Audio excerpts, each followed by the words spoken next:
Yeah.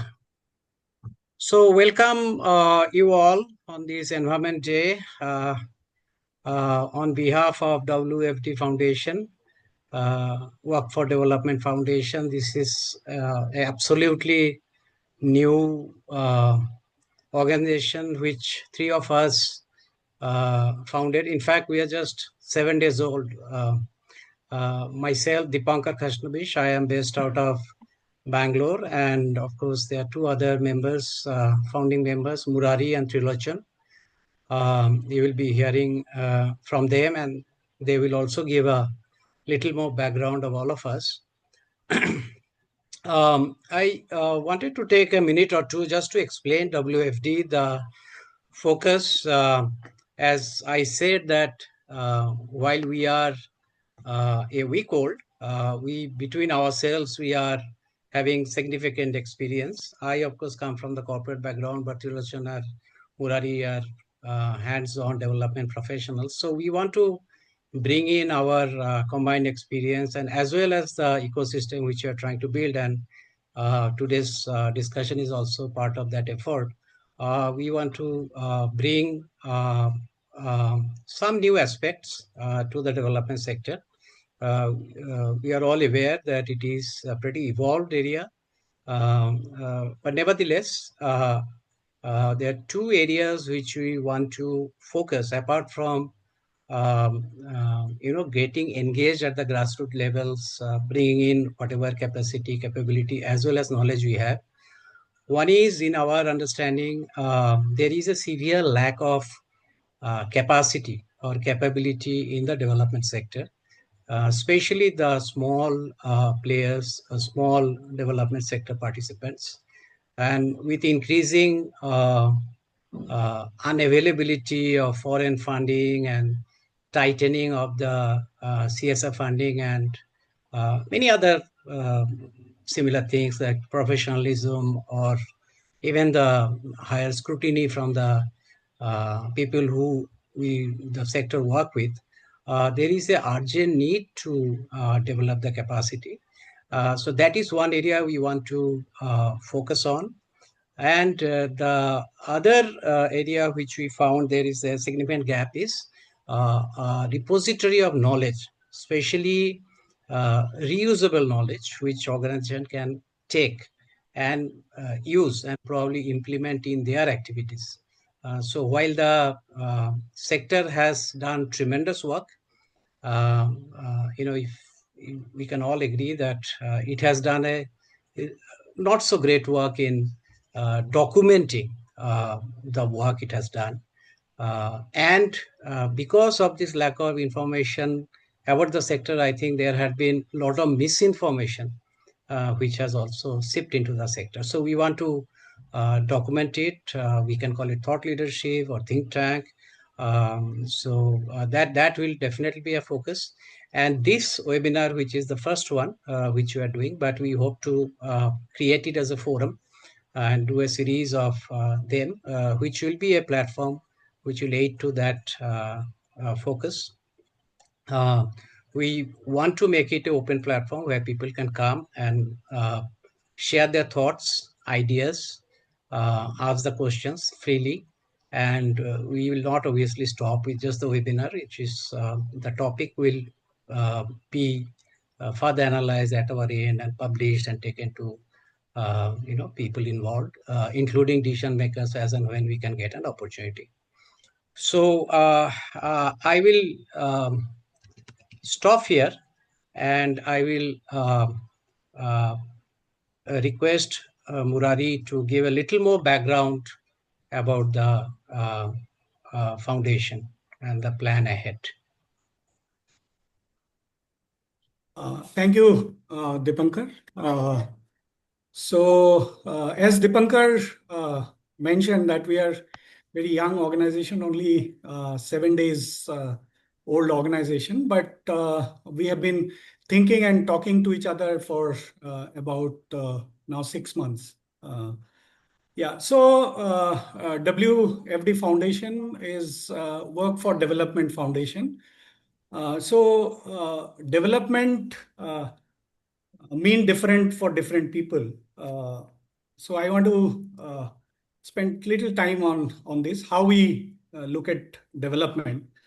For us, development means which is ecologically rooted.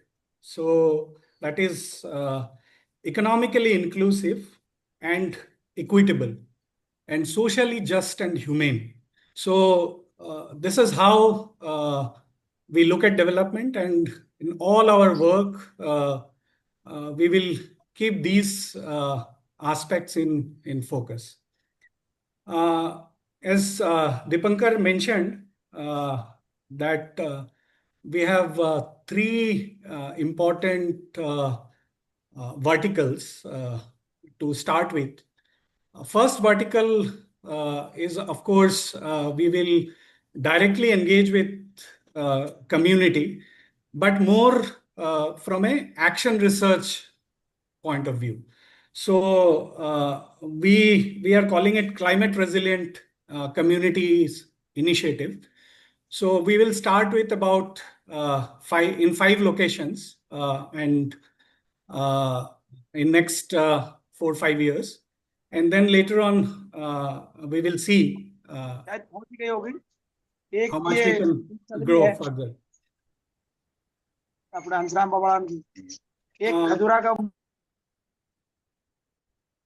Yeah. So second is, of course, supporting small and medium-sized non-government organizations, civil society organization, development organization. They are called in different names. So we will be focusing on them. Of course, not financially, but institutionally and organizationally. Third vertical is action research and policy research. And when I say policy research, it will be focusing on social and development research. We will be engaging with government as well. So this is the third vertical, sorry. Fourth vertical is, we are calling it WFD Academy. So basically, we will design training and capacity building programs for students, for NGO leaders, and for international and global students as well. In next 5 to 10 years, our thematic focus would be agriculture, food and nutritional security. This is one. Second, of course, climate change and climate resilience. Third is rural-urban poverty and transitioning livelihoods. And cross-cutting would be, of course, gender and technology. So this is how we are planning to move forward, and we would require all of your support on the way. So thank you so much to joining us today. I will now request Trilochan to introduce our speakers and take the discussion forward. Thank you. Right. Thank you, Murariji. Good evening, everyone. Thank you for joining us this evening on the eve of World Environment Day. Today we have, a serious environmental concern that we are about to discuss, and this is about plastic pollution. And to help us understand this very complex problem, we have two very experienced individuals. Mr. Pradip Saha is with us. He will be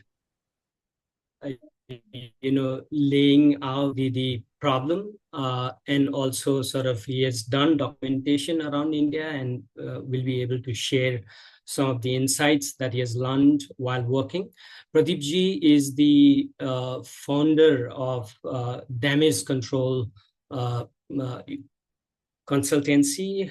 It's a communication firm, which works with various stakeholders to translate their, research insights into something that is digestible to various stakeholders, including communities. Before founding this organization, he served around nearly, I think today is 33 years old, magazine, Down to Earth. He has managed the editorial team of Down to Earth for many years. Thank you, Pradip ji, for joining us today. Mihir ji, Mihir Mathur is with us. He is a system thinker and founder of organization called Desta, research, which he had founded in 2000, and he also curates, system for system change. This is an initiative to create collaborative system change at scale. He also visits various institutes around India, and teaches system thinking. He has worked on various projects, across India, and today he will help us understand, this serious problem from system lens. So thank you, both of you, for joining us today. Now I will invite Pradip Saha to take the floor and present. Thank you. Thanks. I have, as Tilachandji said, that I have worked in Down to Earth for a long time. We have a style. We thrive on secondary research. So my presentation will also be similar. I have learned all these things, what I'm going to talk about, the facts from all the clients I work for, various things I work for, but editorial comments are mine. These are kind of, not to put anyone into any trouble these days. All the comments are mine. I have a presentation. Should I put it on? Yeah, please.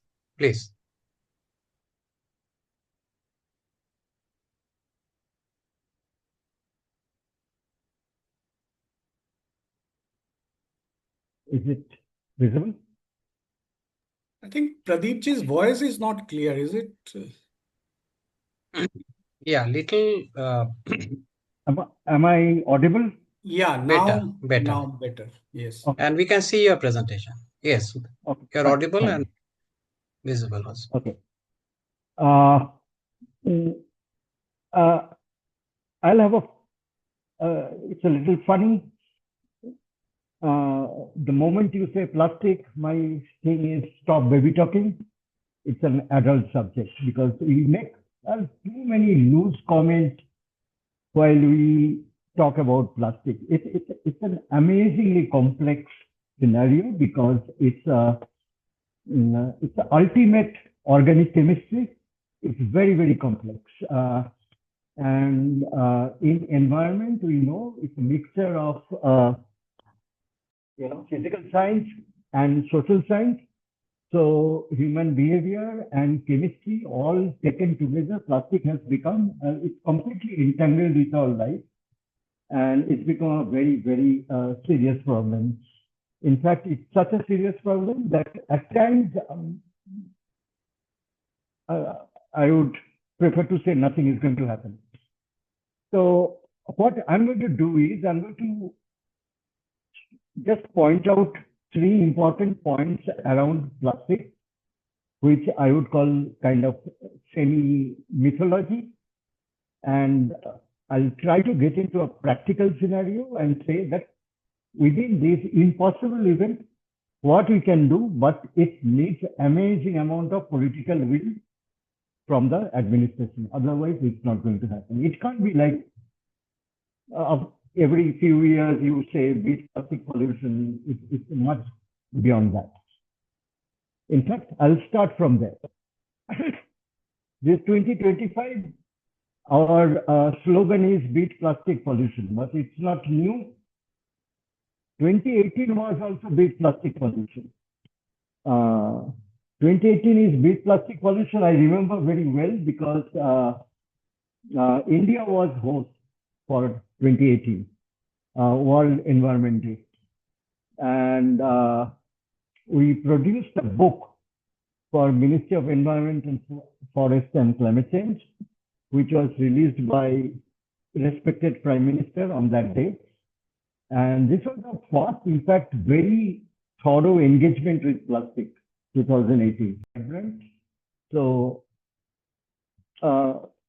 between 2018 beat plastic pollution and 2025 beat plastic pollution, plastic production globally has increased at this rate. Now, someone may say that the point is not production, point is pollution. Okay, so let's look at pollution. 2018 pollution was 342 million tons, and 2025 expected plastic waste is 460 million tons. I can safely say that beat plastic pollution has failed completely between two beat plastic pollution slogans. If we look at historic production, it's very, very important for plastic to look at historic production. It's like climate change, historic emission and current emission. 1950, around 2 million tons to 2000, 376 million tons. In 2025, 500 million tons. And then future projection, 2050, 1.45 billion tons. This is industry projection. So they are not stopping. They have amazing. And look at the curve. All these curves have a similar kind of behavior. If you look at emission curve, if you look at this curve, if you look at biodiversity loss curve, they have a similar kind of thing. It exponentially increases. But the problem is why I'm saying historic and future is important. So if this is till now, we have to think of cumulative stockpile, because plastic stays forever. For a long time, we used to say this one goes in 20 years, that one goes in 300 years, this one goes in 100 years. And by now, we know that they don't go. They stay. Sorry. They become microplastic, they become nanoplastic, they stay, basically. The chemistry stays in various forms. And allied problems, we all know. In fact, I am waiting for Mihir's presentation, because in my mind, I can't think of plastic in a system because it defies all systems, because it's a cumulative problem constantly increasing. So the point is that just like climate change, what's current emission is important, but we have added problem of legacy plastic waste in various forms all around the world. So the first big, my understanding is plastic, whenever we talk about circular economy, in my mind, plastic is a big gap because it doesn't go. We talk about reuse, recycle, but that's limited. It's not a solution. It's just postponing it for a few days, for a few years, because there is a limit to how many times you can recycle. And a lot of things can't be recycled also. Second thing, we'll have to look at plastics and political economy. It is very, very important. There is a late 1940s ad, DuPont's ad. The best thing in life comes in cellophane, when they just promoted cellophane. This is, I look at old ads because they tell me the story, because it's very, very important. So the whole plastic story, by now, it's an integral part. We can't possibly ignore that, of this whole political economy of extraction, production, and consumption. The boom started from the end of Second World War. We know that before Second World War, DuPont was making nylon and making slacks and stuff for women. Nylon was very important, but then during Second World War, they got into the whole stockpile was used for parachutes, and then end of it, they had stockpile, so that had to be used. Then the whole era of branding and packaging, it got a major relationship with packaging. It's very, very interesting that what happened is post Second World War, there was surplus. There was during the Second World War, there was deficiency of natural polymer, which is rubber and other things. So the synthetic came in. But post Second World War, what happened? There was surplus synthetic and surplus fossil fuel, because there wasn't any more needed and that intensive rate. So the whole game plan was how to use it, and plastic was promoted, and this ad is like a form of that. Plastic was promoted like anything. It's also very interesting. Another thing was also promoted post Second World War. That's processed food. It's very, very interesting, because during the Second World War, processed food became very important for soldiers. But end of Second World War, the companies which are making processed food, they couldn't stop, obviously. No one stops. So processed food was important. And there's a very close relationship between processed food and plastic, especially packaging, because bad food is packaged in bad material, which is plastic. Someone was asking me just 2-3 months ago to look at the cycle. It's very interesting. If you look at plastic, that oil block, which is public or global common, sold or leased to crude oil extraction companies, they're large companies, which makes profit by selling it to polymer industry, which sells it to polymer using industries, makes profit, which sells it to consumer, makes profit, then it's dumped worldwide, which is a loss. It's very interesting. It's a gap. It's a very strange economics. It's very interesting that few years ago, World Economic Forum, they assigned Mathur Foundation to look at the economics of plastic. And in any government forum, I happily say that, because World Economic Forum says plastic is bad economics. When they say it, remember why they are saying it? They're saying that we have actually externalized a large amount of cost of plastic as social cost and environmental cost. If you have to calculate that, then plastic is absolutely bad economics. And see how a global common like oil, a lot of people made money in the process, but it became a global problem, which is plastic waste. My second thing is that plastic pollution cannot be managed ignoring political economy. And this is true for all environmental problems. Now, there is an added problem, which is critiquing political economy has become a kind of crime or an offense, so no one does anymore. Everyone tries to solve environmental problems without critiquing the political economy. If you look at climate change, if you look at biodiversity loss, if you look at clean water, if you look at clean air, in my mind, these things cannot be done. So what we do is we end up making all altruistic propositions, because we say ban plastic. And there's a confusion on plastic also. Someone says plastic is a problem, someone says let's ban production, someone says let's ban consumption. Things are available, but public is saying don't use. People are also very confused. If it's available, then telling them not to use very strange. The third big Pradipji, problem is, Pradip, okay, could you be Huh? just a little closer to the mic? Okay. Yeah. Can you hear? Yeah. Okay. Yes. How much time do I have? How much time do I have? 10? Yeah, we plan say 10. 20 to 25 minutes and then we'll come back. Okay. So we make altruistic proposition like ban plastic kind of thing. This is what I said, stop baby talking. Look at it very seriously.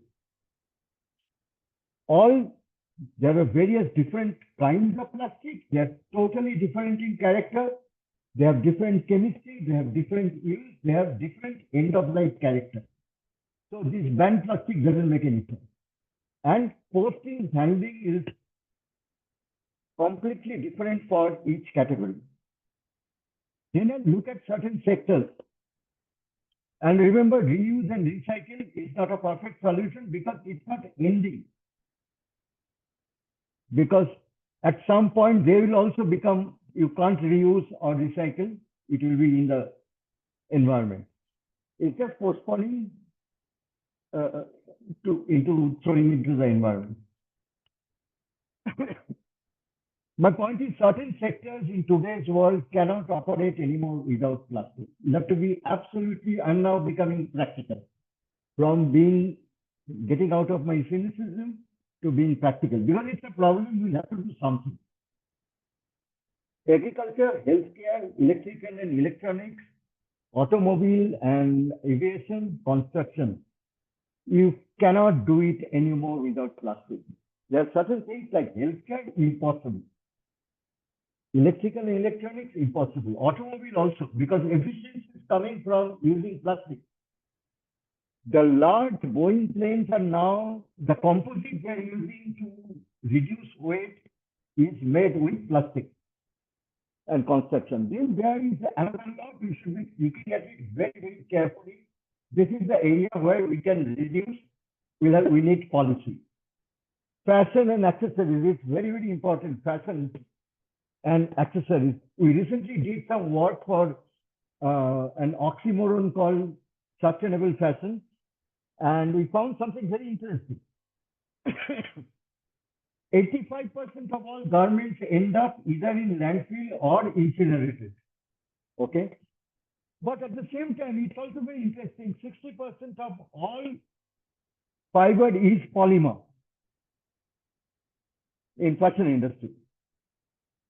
On the other side, it's also very interesting that 1/6 of all plastic produced is used in fashion industry.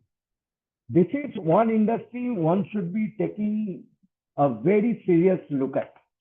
In spite of a lot of greenwashing about sustainable fashion and all, not much is happening. In fact, if we can do that, probably we can increase livelihood of other guys who used to do much better stuff with fashion. Consumer household goods, we need policy to reduce. Sports is another one. But the dangerous one is packaging. UNEP is giving a calculation that 36% of all plastic produced is used in packaging. So packaging, we'll have to look at it.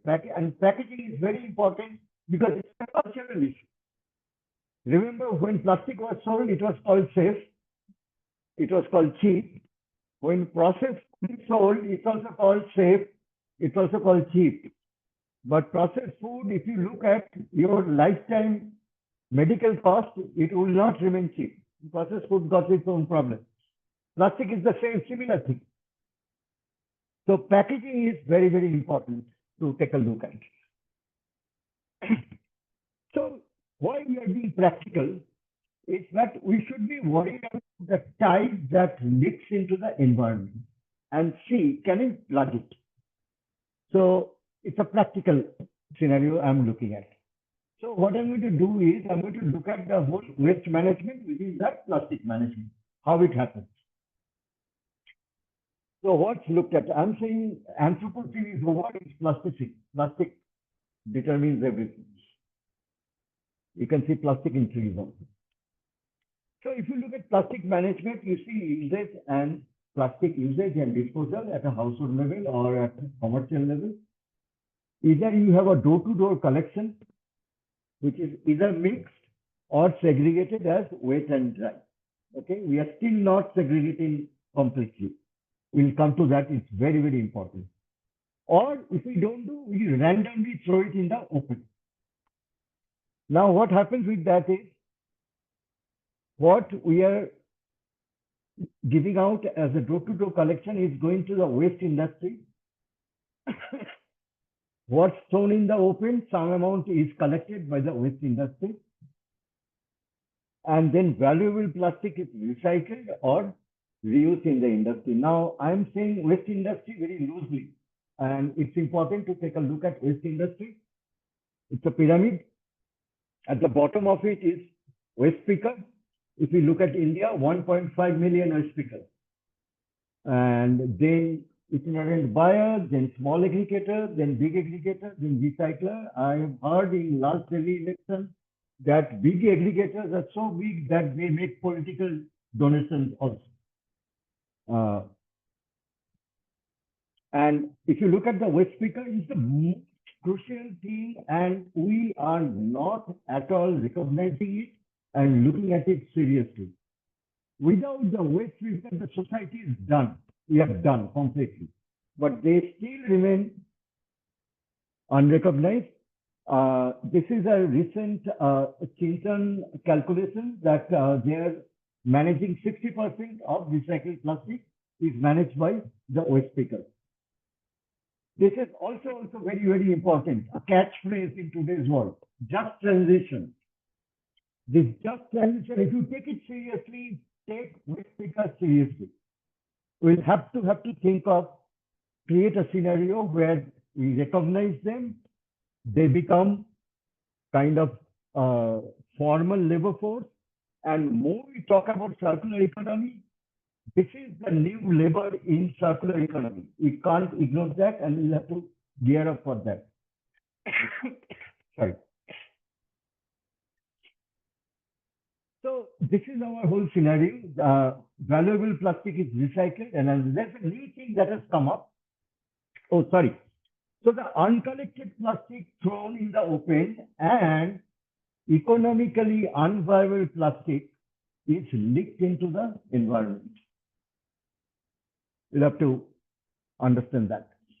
The plastic that has got, which recycling is very, very expensive, and that's why it's economically unviable, and even the waste picker doesn't touch it, that's leaked into the environment. Look at any drain. You can't see water, but below all these things, there is water. It's short in a drain. This is what you see in a drain, the one that's not collected. And that's what is also very interestingly single-use plastic. So it's very, very important that economically unviable plastic is leaked into the environment, and that's what is single-use plastic. So banning single-use plastic was very, very important. It's not implemented properly, but it's very, very important. There's a new thing that's come up, EPR, Extended Producer's Responsibility, where the guy who's introduced that plastic packaging into the system is supposed to take it back and then do scientific disposal. Right now, it's very interesting that in this whole EPR game, the waste picker is still not included. How can someone expect me to have a soda from a plastic bottle and expect me to keep it in my pocket or in my bag and then look for an EPR counter somewhere in the city and drop it? I'm not going to do that. I'm not going to throw it. It's very, very important that waste pickers are taken into the fold of EPR, otherwise EPR is not going to work. Now we look at what are the intervention areas. So now we know where it's leaked. Now we look at what are the intervention areas. We said usage and disposal. it's at door-to-door collection, it's at EPR, it's throwing it in the open, and economically unviable plastic. These are our intervention areas. What can we do? I am saying it very simply. Reduce usage on usage and disposal, easier said than done. Segregation, we'll come to that. It's very, very important, segregation. Without segregation, we are not going to go anywhere. Throwing it in the open, we'll have to stop. We need public to know more about EPR. We need public to know more about problematic plastic, which is leaked into the environment. So these are the things we can do. Now, if I list them, segregation, daily door-to-door collection, bins everywhere. So we take each one, segregation. We need awareness and we need action on segregation. What do we need? We need, it's a first step, because remember, if we do, it helps for the post-operation very, very simple. If we segregate, it will create less pressure on landfill and possibility of compost. And there are some interesting suggestions coming from NGOs that work with waste pickers. They are saying, let the waste picker become the manager for this compost and let him sell it. But all these things possible only when you segregate. This is also got a culture level. The moment you touch your waste, moment you start segregating, you also see it. Otherwise, you don't see it. So you create a connection with your waste. You put a cultural value into it. And door-to-door collection has to be universal. And we have to find out ways for non-compliant households. Like in my place, now waste pickers are not accepting mixed. So that has to become very, very universal, that they won't accept mixed. The other thing is daily door-to-door connection. We said it has to become universal. Bins everywhere.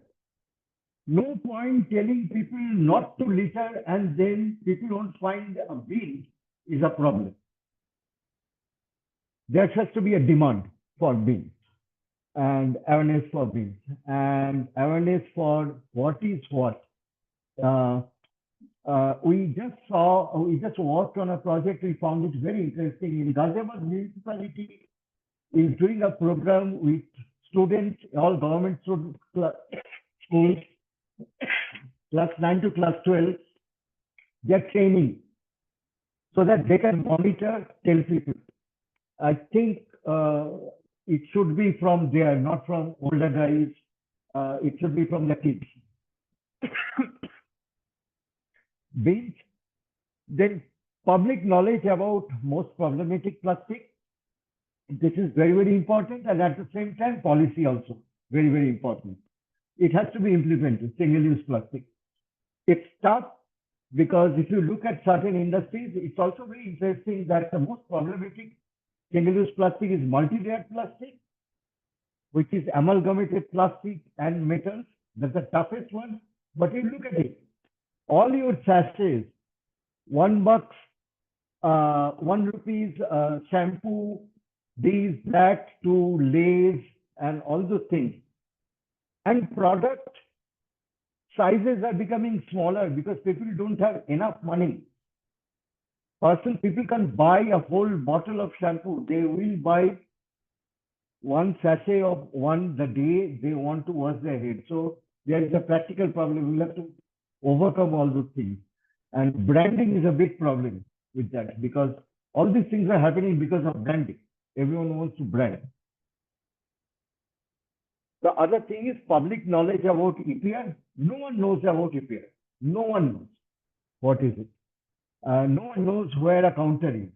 So how can they expect? Now I'll just give the whole thing. The government, only government can do it because it's a massive thing. Only government has got the money and power and to talk with a large audience, sustained over a long period. This whole thing has to be done by the government. Government has to talk to public. Government has to talk to producers. And talk to producers is no more like street talk. They'll have to be absolutely clear about what they expect out of the producers. But we also need civil society organizations at ward level, at panchayat level, to talk to public, to create demand, so that public creates demand. That's also very, very important. On EPR, producers should tell the public that it's happening. And there is another thing, government will do only that much which is in the policy, but we need more. That's why on behalf of public, CSO should be campaigning with the government, asking for more, and to see that implementation is happening. So this is the larger practical scenario we can look at, and it has to be science-based. It should be easy to understand. There should be interesting analogy. There should be humor. No point promoting fear and anxiety about microplastic is in your sperm, microplastic is in your blood. So many things about so many seabirds died because of plastic. Nobody is bothered. People are not bothered when neighbors are dying, so seabirds are far away. Nobody is bothered. No point talking about that. No preaching. Don't ask people to do things which are not easy to do. And we have very low connection with our immediate ecology. So talking about marine and coastal ecology, talk about your own place and just be a little bold, bring in some amount of humor, be pop. So when you want to promote cloth bag instead of plastic bag, don't say save the world, doesn't make any sense anymore. Say Pushpa will not use plastic bag, Shala. Maybe that will work. Thank you. Thank you.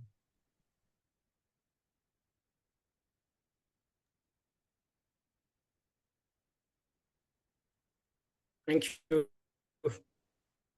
Pradip. Very enlightening. We will have a lot of questions for you later. But now I would like to invite Mihir to take the floor. Thank you. And thank you, Pradip for that enormous talk that you just gave. I'm actually at a loss of words and thoughts. What to say now after that. Amazing presentation. But I have to say something. So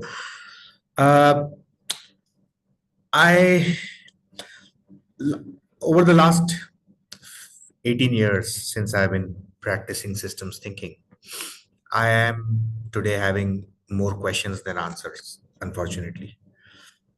But the good part of that is that I think today I'm asking the right questions and more relevant questions.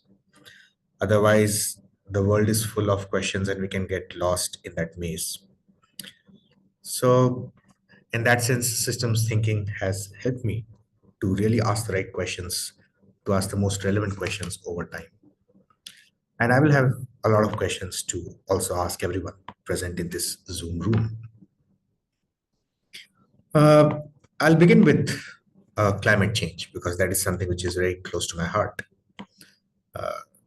I went to COP29 in Baku, Azerbaijan, and this slide came up in a side event, a UN side event. The report was called Emissions Cap Report.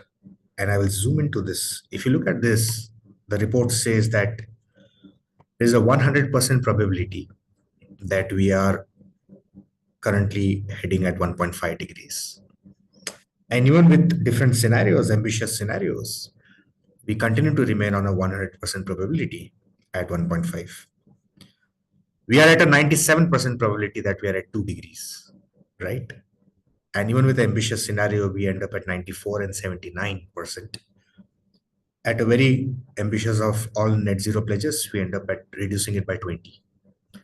And we're at a 37% probability of a 3 degree warming. Now, sometime back, IPCC had said that 2 degrees and beyond is dangerous climate change, right? And this was quite alarming for me when I saw this at the side event. I came back, and then on the 11th of January, I read this article in the paper that 2024 was the warmest year, and it has breached the 1.5 degree mark already. So climate change is happening now. We are in the middle of it, and we are experiencing it. The context is that current actions are not producing the desired results. Doing more of what we are doing, the way we are doing, may end up producing similar results. And it's been 32 years since leaders of different nations have been meeting at COP.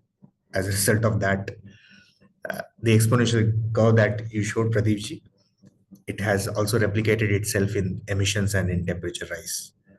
So I say that we live in a world of exponential curves. Unfortunately, all those exponential curves are going in the wrong direction.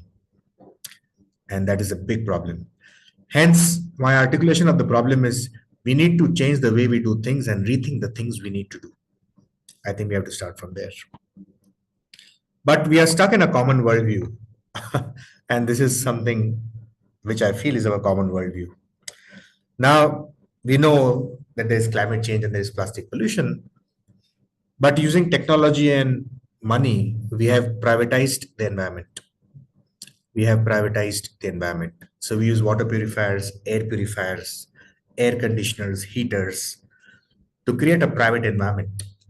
And then we are those two people sitting on top of the boat, thinking, sure, glad the whole isn't at our end. So we have an environment which is outside, and we have an environment which is inside, which is the private environment. And that has caused a lot of blindness and a loss of sense of urgency. All the numbers and data that you were showing us is intellectually very stimulating. But when I'm sitting in this room, all those numbers represent a reality which is outside somewhere. And then I have privatized my environment, and I'm sitting inside this room. So there is a real gap between the mind and the heart at this moment. Intellectually, we understand the problem, but we know that the whole isn't at our end. Unfortunately, the degree of blindness has become so big that we can't see that it is the same boat that we are in, right? It is the same boat. And it doesn't matter where the hole is, it will affect the entire boat. So the conventional approach that we have been using to solve problems, common problems, is to break down the system into its elements. So environmentalists will worry about the environment, like the conversation we are having today. Economists will hold another webinar, and they will worry about the economy. And the social scientists would worry about the society. All of them will jot down their best interventions, and we'll just add up the best suggestions by the best into a 20-point agenda, which, if implemented, will transform our world. Clearly, that method has not worked. The expertise is sitting in the silos. It is becoming an echo chamber, right? We are talking to people like us, and that has created more segregation. So we are adding up the parts, we're adding up the best suggestions with the hope that we can influence the system. But we forget that the whole is more than sum of the parts. We forget that the whole is more than sum of the parts. The very strong interplays between economy, society, and the environment. We are failing to understand how human behavior is influencing the environment, and how environment is again influencing back our behavior, right? The penetration of air purifiers in northern India, to some extent, has allowed us to cope with a very polluted environment. As a result of that social behavior, it has reduced the urgency and citizen action towards creating a systems change for a cleaner environment. So there are very strong feedback loops between these things. But if we eliminate all those loops and just stick to the experts and add it up, it will not lead to a systems change. So that's my overview on what I have understood why we continue to face systemic problems. Coming to the topic for today on plastic, I have a stock flow structure which I wish to show. Now, Pradipji was talking about organic, inorganic waste and the chemistry part, and very beautifully you laid it out. It is to do with chemistry, it is to do with climate, it is to do with economy, it is to do with political will, which I think is the most important. So I'll just touch upon one element there. Now, organic forms of waste that humans have been producing, nature had some ability to self-clean itself, right? And you use the word accumulation, Pradipji, there, and I'm putting it as a stock. So we have increasing pollution as a flow, which is accumulating into a stock of environmental pollution, right? Now, the stock by itself will not reduce if you reduce the inflow, okay? The stock by itself will not reduce if you reduce the inflow. So we're increasing the pollution. If we reduce the rate of increase in pollution, the stock will continue to increase. And that is one big problem with mitigation. We're trying to mitigate waste generation with the hope that it will reduce pollution. I beg to differ there. I don't think the stock will go down unless we introduce the outflows into the system, which reduces the stock. So all the organic waste that we put in the environment had to some degree an ability to self-absorb and self-clean itself. Free-flowing rivers had the ability to self-clean itself at every 5 to 10 kilometers, right? Given the banks, river banks were preserved. Air pollution would pass away through dispersion, right? So the lakes would also have some ability to self-clean themselves. So the environment pollution would get absorbed and cleaned itself, which is the dynamic capacity. And then human activities generated pollution. But there was no, so our behavior traditionally was not influenced by how much the nature is able to absorb, okay? So this linkage between the absorption capacity of the environment and human activities was not there. Fast forwarding to today's era, now we have another type of a pollution, which is plastic waste. So we have generation and we have plastic waste as an accumulation.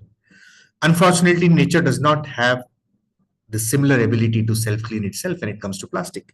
As very rightly said by Pradip ji, plastic, some form of plastic, or rather most form of plastic is here to stay forever, till perpetuity.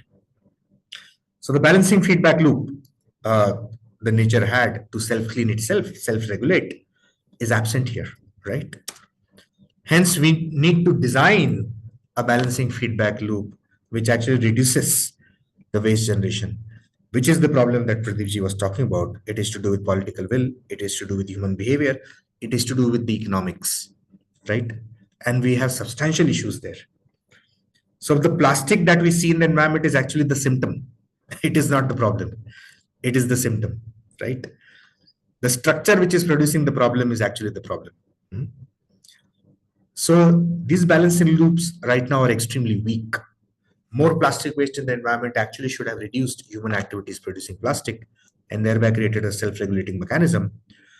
But because we are blinded to some degree, because we have privatized our environments, this feedback loop is very, very weak.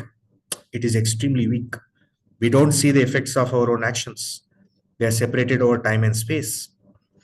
All the sewage waste, where does it go? If you ask people, they would have very vague idea about where that waste is going. And how the plastic jars, the waste jars that have created in the Pacific Ocean, how do they feed back to us? People have very vague understanding about it. So we live in a world where our mind is fragmented in sense of understanding interconnections. All that is playing out here in creating an extremely weak regulating feedback loop. So we rely on technology. We rely on technology. We have unicorns which are trying to solve the problem of plastic waste using technology and recycling waste, right? With some elements of success, but inconsequential given the amount of stock of plastic waste that we have accumulated in the environment, as Pradip ji had shown that exponential curve. And now we have a bigger problem. If B2, the balancing loop 2, becomes a grand success, which I hope it does, even then we'll have a bigger problem.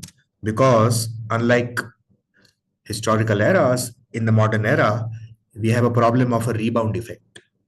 Now, what is a rebound effect? A rebound effect is where humans adapt their behavior to a change in the environment such that all the gains that we had are washed away.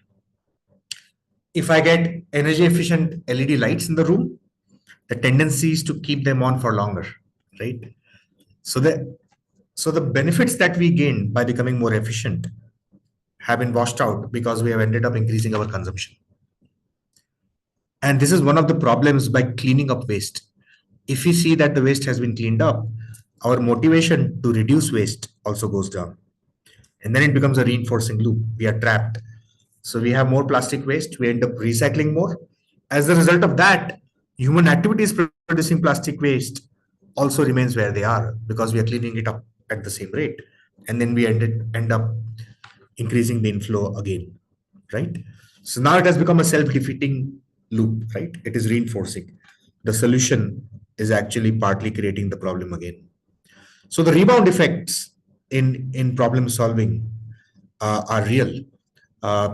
The DELP program, the energy efficiency program of the government, in 2 cities, it was noted that the gains were reduced by 30%, 28% to 30% because of the rebound effect, the human behavior here, right? So that's another big problem that we will face, even if you are successful in recycling to some extent. And then I would also like to self-contradict what I'm showing you to some degree, because as Pradip ji rightly said, in fact, the plastic waste that gets recycled actually ends up coming back into the system as waste, isn't it? It is not going anywhere. It is here. It has just been recycled, right? As Pradip ji rightly said. So in fact, the outflow from the stock is not really an outflow. It is not really an outflow. It is not going into thin air. It is not going into any cloud. It is staying back in the system. It is staying back in the system in different forms. That is fine, but it continues to stay back in the system. And again, at the second end of its life, it will again re-emerge as plastic waste.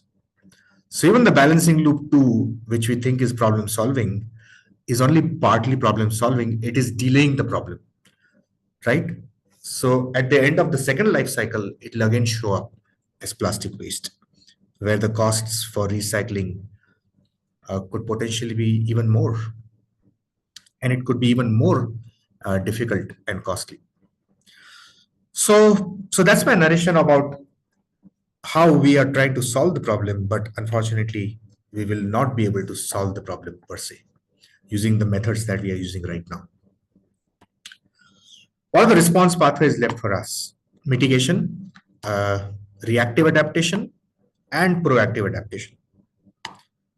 Unfortunately, a lot of focus has been put on mitigation, which is the case of ban plastics. Clearly has not worked, as Pradip ji's slides showed us.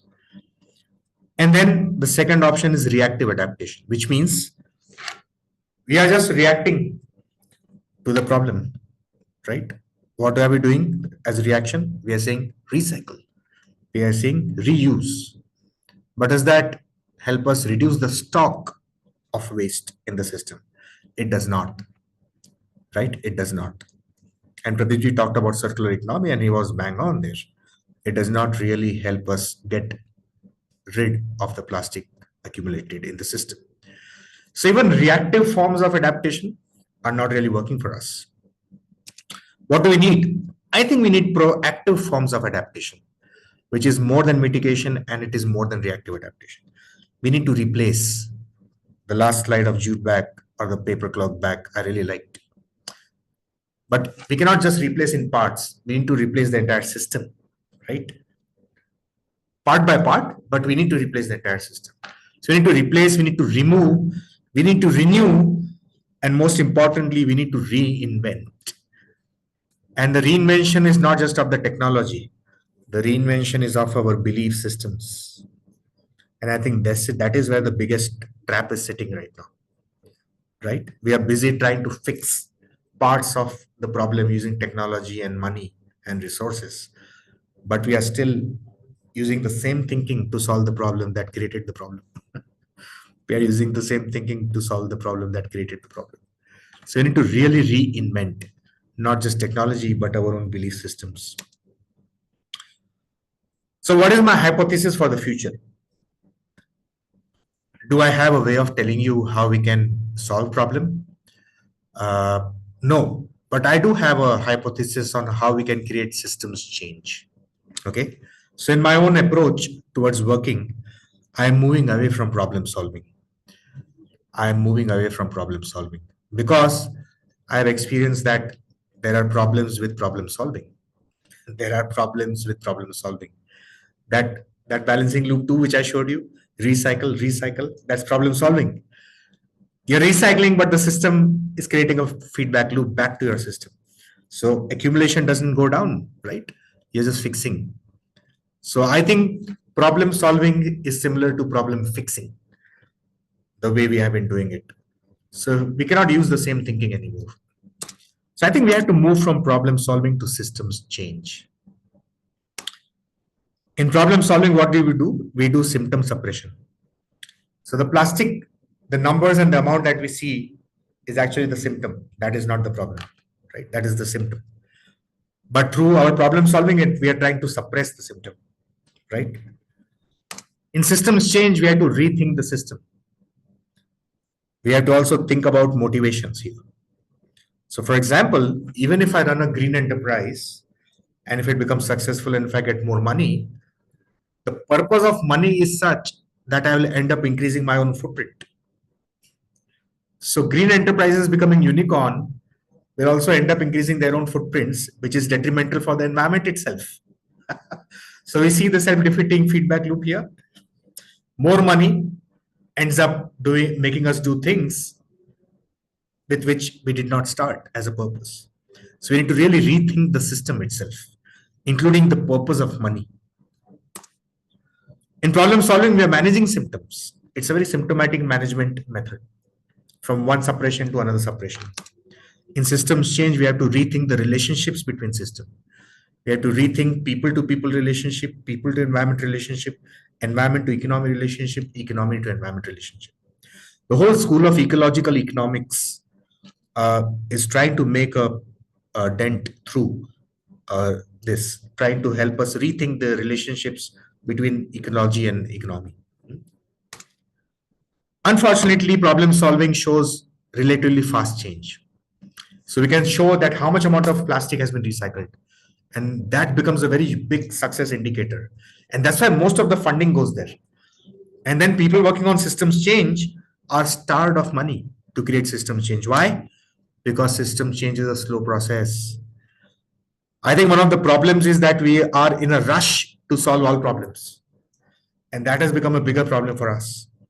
Because we are in a rush to solve all problems, we are continuously fixing and not reinvesting enough time for systems change because it is a slow process. But in systems, we say slow is fast. Because slow is fast because it's more systemic. In problem solving, we get short-term success. In systems change is visible only in retrospect after it has happened. Hence, to show indicators of success to donors and to government and to people who fund us is very difficult. And that's why systems change has remained the neglected baby so far. But things are changing now. Things are changing now. There are people who are saying that we need to reinvent the systems in which we live.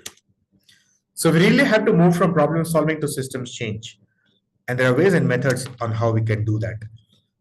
My first take is that I think collective problem articulation is more than 50% of problem solving. And I'm underlining the word collective. See, the issue is that like-minded people are brainstorming together on how to solve the problem. Like-minded people are together trying to brainstorm on how to solve the problem. Unfortunately, the people who matter the most are not sitting in that room. Unfortunately, the people who matter the most are not in the room.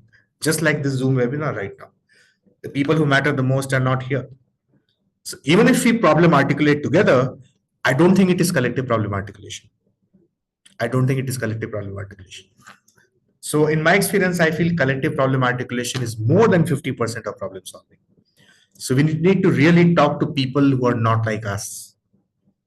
We need to listen to people who are not like us. We have to develop that skill. Hence, I'm initiating a new journey called Systems for Systems Change, because I'm beginning to realize that even systems thinking implemented separately by different people is very non-systemic. Systems thinking implemented by different organizations separately is very non-systemic. So my ambition is to break through this problem. Two people pushing the car from the front, two people pushing it from the back, and we hope that we are creating systems change. As a result of that, we are going nowhere. So many systems change initiatives underway, not enough cross-learning, no clear sense of collective impact, and a lot of possibilities of unintended consequences.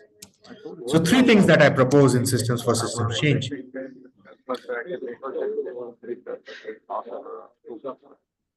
Can you put yourself on mute, please? Yeah, three things I propose under systems for systems change. First is systems convening. People who are not like each other, can we get them into a room to convene? And the people who come into the room have to imagine themselves as a system, right?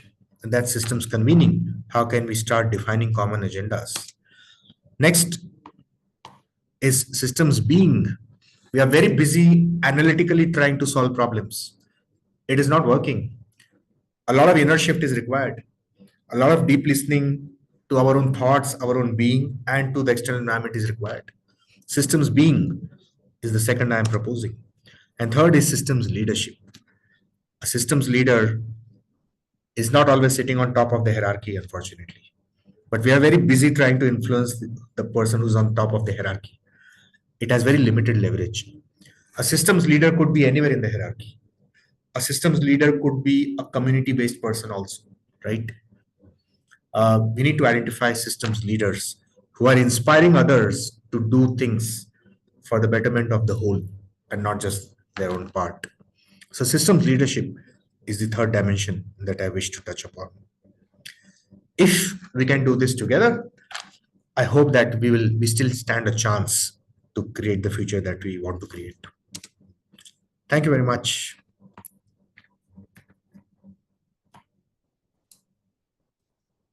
Thank you. Thanks, Mihir. Thanks, Pradip.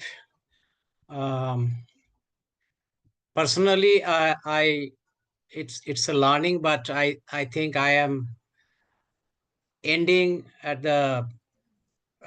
with much more concern than with personally I started. So I'll not call it a bleak scenario, but definitely a much more complex and challenging scenario than I personally have imagined. And I think the people who are on the call otherwise also might have felt the same.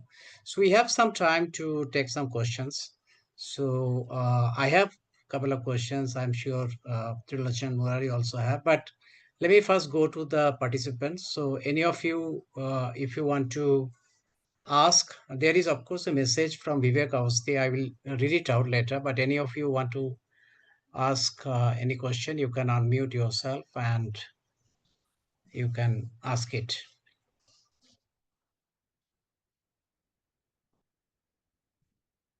Anyone?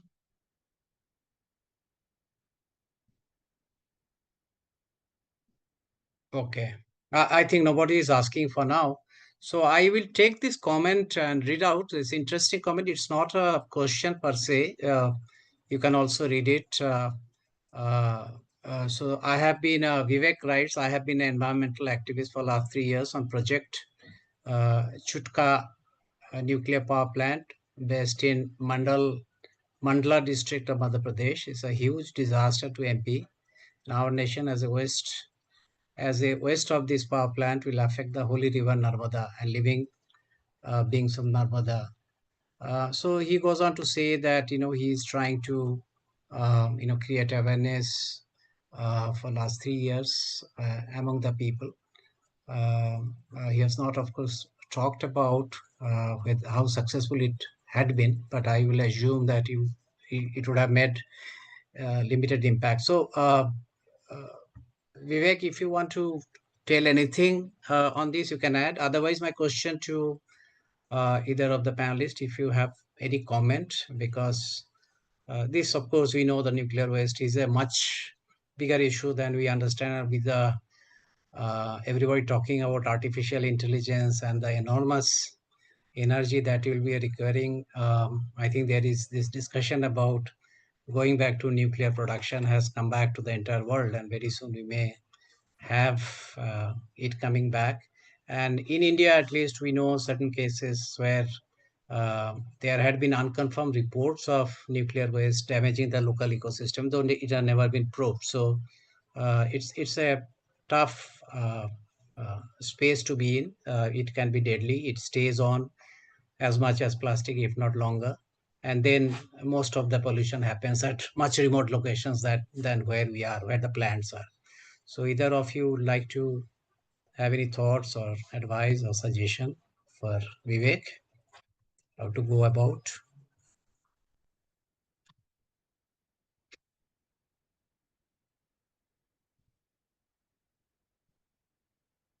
Mihir, you or your system thinking, any particular construct you would like to take here? With the emergent requirements, which is increasing and seem to be unstoppable. Yeah, Seem to be. yeah. I think ha, ha, tough one to solve per se. What the citizen action that he's trying to generate is the right thing, actually. But I would also like to say this, that we live in a world which is relative, right? So, because of coal and fossil fuels, the amount of emissions we have put in the atmosphere, including pollution and the long term climate change, it is going to affect multi billions of people, right? Health wise, also. That is also a form of waste. Now, I'm just reflecting on the mental model of the people, other side. Now, what are people arguing in favor of nuclear? That the net impact, as compared to what we have created in terms of climate change and pollution, of nuclear is very less and very local. Right now, we have a global climate disaster. So, in that perspective, they are operating. Right now, if you want to lobby with them and talk with them, you really will have to listen to these perspectives and think about how to operate to create a change. Otherwise, at our level, we can just create citizen action, uh, create a resistance which has been going on, and take actions there. As a alternative, I think decentralized, community-based power supply through renewables is a much viable option, which through crowdfunding or community funding we will have to start thinking about decentralized hybrid systems for power generation. That's the only way to develop a response mechanism against the proliferation of nuclear. So that's another systemic way of creating an alternate system which is more attractive than this, because this nuclear system is more attractive than the other system which is creating a bigger disaster. So you have to think like that and move in that direction while continuing to do citizen action. Thanks. Pradip, if you have anything to add on this, and I have a additional question for you. You talked about this 15 odd lakhs of waste collectors, raddiwalas, as we say, and you said that we need to bring them to the discussion. And I think Mihir also alluded the same thing by saying, the people who really matter are not in this discussion. So how do you really propose to do that, given the whole complexity, the way our society is structured, and they being at the lowest level in multiple dimension? And the other associated question, which I'll place to both of you, I'm just placing the questions and you can come back, that you both of you talked about, there is a need for a dialogue, right? And we have seen that there had been a lot of noise that has been made by the uh, powerful people or people that matter, right? Including, if I remember, Prime Minister Modi said that this year, 2nd October onwards, we'll not have single-use plastic. So there had been attempts, but obviously it doesn't have a political payback which is expected. So how do you really think that it can become a issue which is pushed by the civic society for the people who govern, it becomes extremely expensive for them to ignore. So three questions actually, and third question, both of you. First is if you have to add anything to Mihir. Second is how do you propose to engage Pradip, this Raddiwalas, or and third is how do you really bring this to the common discourse, this issue, because today it's not being discussed at all. Let me be fair, and that is for both of you. Yeah. Yeah, before you begin, I think Ayush also has a question. Maybe those could be related questions. So Ayush, could Okay. you? Okay. Yeah. Okay. He has raised the hand. Okay.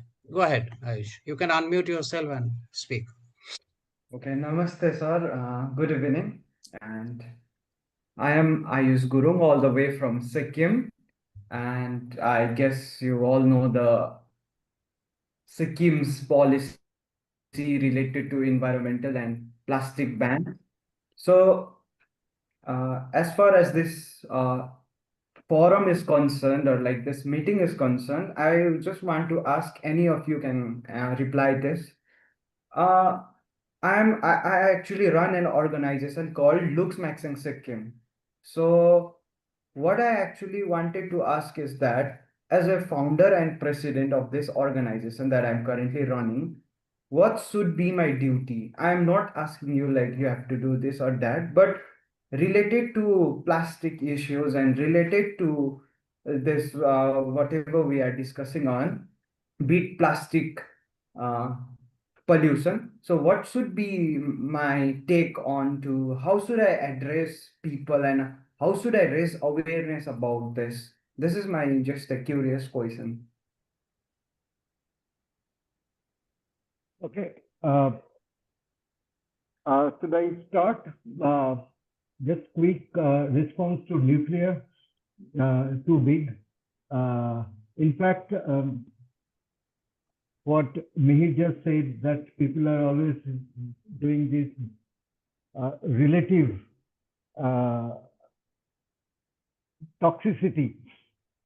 So it's very interesting. Nuclear in a climate change era, nuclear has got massive respectability, which it lost at some point when we were in college. Nuclear was like bad word. Nuclear is now very respectable. One is emission. Second, there is also another trick. Mihir knows climate. There is a lot of attempt to call these large techniques like nuclear, carbon capture and storage, put them in kind of credit scenario, because then in one go you will make major amount of CER supply, price will fall, price of carbon will fall even down. So you will do your penance at a very cheaper rate. So in fact, it's very difficult to talk against nuclear these days because of this relative toxicity. What Mihir just said, this decentralization is very interesting. Why decentralization? In fact, whole of Mihir's presentation is, I can sum it up in one way. How will this system change without changing, which I said, without changing the political economy? The moment you get into the doctrine of profit maximization, it becomes a problem. It becomes a major problem, profit maximization. Because remember, it's a big debate, it's a philosophical thing. I'll just say one thing. In nature, there is nothing called profit. You have energy transforming from this to that, mass transforming from this to that. Wholesome is always the same. There is no profit. Profit is a human construct, and that's the problem. Number one. Second problem.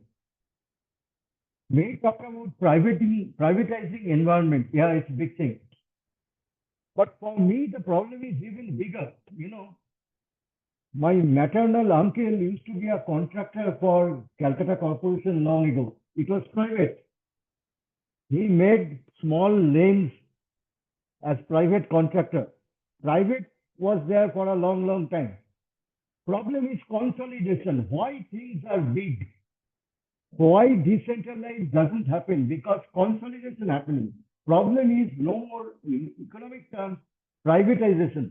Problem is everything consolidating into one guy who will do seeds, fertilizer, pesticide, pharmaceuticals, everything. One guy who will have a shop that sells sugary food. Next to that, he'll have the gym also. So that's the problem. This whole, you know, vertical sabko leke ek karo, that's the problem. That's why decentralization is not happening. That's number one. Number two, how to organize waste pickers. It's a very, very important how to organize waste picker. It's not just few waste pickers saying we have an union. It's not that. It has to be now a state work. It's work. It's a labor that state has to now recognize, and they'll have to come into fold. But what we do is again the same thing. We get a contractor to private contractor to get rid of waste, who's probably not doing the job, who's probably picking it up from here and putting it somewhere else. So, and probably the guy who used to do waste picking, not taking him. So we have to, waste picking is a problem to do small. Every city has got its own style of doing things. I mean, if you look at every municipality, they have their own things. I mean, even where some amount of work has been done, let's say Pune, let's say Indore, a very little bit in Delhi. Every city has got its own style, which has happened over a period. They've created their scenario. So it's a very, very important government thinking, where it's a labor ministry thinking, it's Ministry of Circular Economy is thinking that this is the most important future labor. You'll have to now recognize it and codify it. So it's a big amount of work. It has to be done. It's not just, see, we say in various policy papers, you'll see that waste pickers will have to be recognized. This much we have said. But the next job is actually codifying it. That has to be done very seriously. Because there is a new circuit. There is a new circuit. It's respected. Without them, we are done. So that's how to do dialogue. Very tough. That's what I was saying, that critiquing political economy has become a crime. So it's very, very difficult. I just want to mention one thing about Mihir's comment about looking for technocratic solutions. You know, it's so dangerous, technocratic solutions. It's got a social problem. So a technocratic solution is done by a company where they put R&D and it's got a cost. Access to that solution depends on your ability to pay. So each round of solution, you leave millions of people out of the safety net because they can't access it. Take air purifier. How many people? I mean, we are middle class, we know everyone. I mean, at the most, I don't have air purifier. I still hear, oh, you don't have? I said, no. I mean, I remember, I'm pretty old. I remember when water filter came. It was a big debate in the house whether we should buy a water filter or not. So I'm looking at air purifier in the same manner. So the problem is access to technocratic solution has got a price, and access depends on your ability to pay, and millions of people who don't have access because they don't have ability to pay. So the technocratic solution to every problem is actually creating larger polarization in our society. So it's very, very important. This solution, we never talk about the source of the problem. We are always fixing this. I mean, capitalism is for its every crisis is a business opportunity, so we keep on doing. I keep on hearing in plastic discussion, what is the alternative? I feel like saying, the next alternative will run for 20 years. It will be cheaper. It has to be cheaper if there is a next alternative. I mean, it will be promoted only if it's cheaper. And after 20 years, we'll know, oh my God, it's so toxic. So we are not looking at the source of the problem. So I don't know how to talk. How to talk? Yeah. I think stand-up comedians are talking a lot. They're the only ones talking. So yeah, you'll have to find out a way to talk. We'll have to find out a way to talk, which is probably not a lot of keywords and all. We'll have to, every society where you have repression, one form of literature or art form really flourishes, that's satire. You'll have to think of it.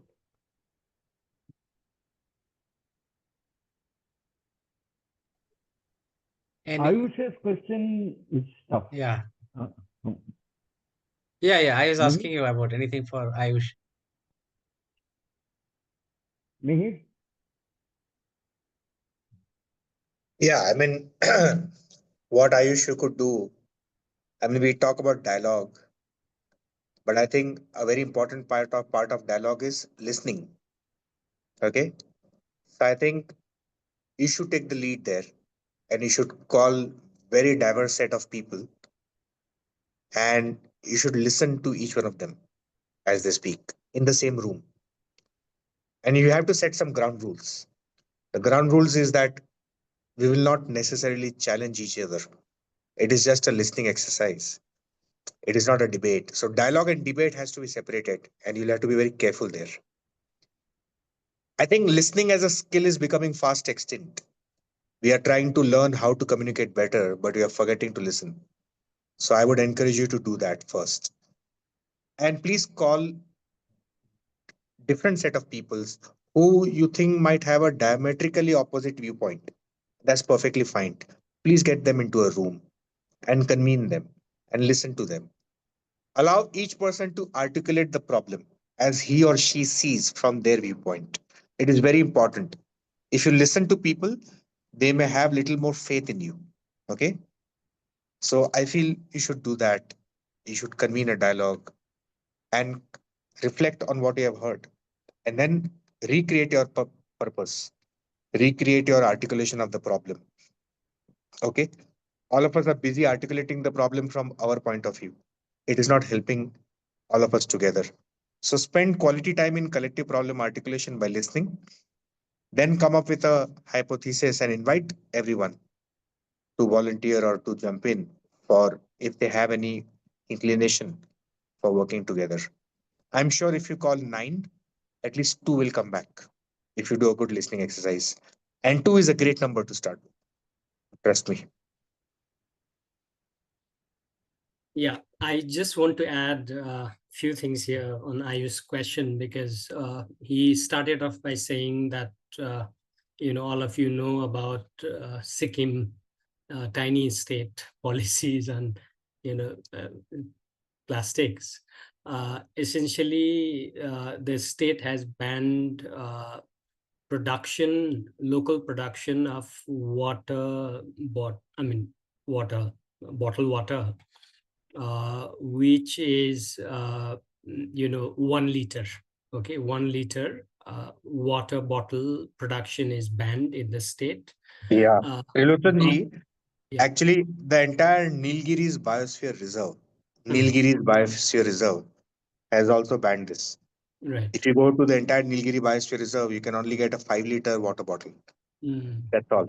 Right. And this is a big area. Yeah. Right. Thank you. But interestingly, I mean, since I've observed this very closely on the ground, And that's a great step by the state. But Ayush, I think, it will be interesting for you to see, in the absence of whatever mineral, so-called mineral water bottle, there are a lot of other drinks actually which has flourished in the state, right? I mean, there are all kinds of bottled drinks, energy drinks kind of, which are actually much more dangerous from a public health sense, right? And a lot of packaged processed food has tremendously increased. I mean, whenever I go to Sikkim, obviously I go to remote villages, and every time I go there, I see flourishing of, increased consumption of those packaged processed food products, right? So, so it is great that the state has come up with this policy, but at the same time, it is also opening doors to a lot of other, unhealthy, products which are obviously packaged in plastic, right? So I think it is only looking at one part of the problem. I think, and there is a lot of news about Sikkim really being that green sort of that tag of a green state, which is also a very which is problematic in so many ways. It obscures the very problem in the ground. So I think I would suggest you to look at all this from a little more critical lens, and ask questions around. May I just add, I have said this before. In fact, it came up during a discussion with client about packaging. How do you campaign? It's very interesting, Ayush, what Pradip has said. I have mentioned this also. Bad processed food come in hand in hand with bad packaging. They're together. So more people are interested in bad food because of health conscious and all those things. You can get into plastic from bad food also. Processed food is bad, packed in plastic. But be very careful. For a lot of people, they think the packaged food is more safe than the street food, which is just cooked. So this is the whole problem. Our common wisdom has become inverted. So, yep. Yeah.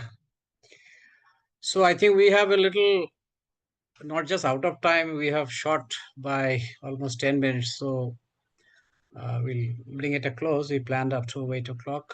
So may I request Murari to give a vote of thanks? So, thank you, Pradip ji. Thank you, Mihir ji, and all the listeners I know who participated today. So we hope that we will organize such workshops in future as well. So yeah, thank you for joining us today. Thank you very much. Thank you. Thank you for Thanks a having lot. me. Thank All you. the best. Thanks Thank for you. your time. Thanks. Thank you. Really appreciate it. Bye-bye. All the best. Thank you. Thank you, sir. Also, yeah, best wishes to WFD. Yes. Thank you. Thank you. Thank you.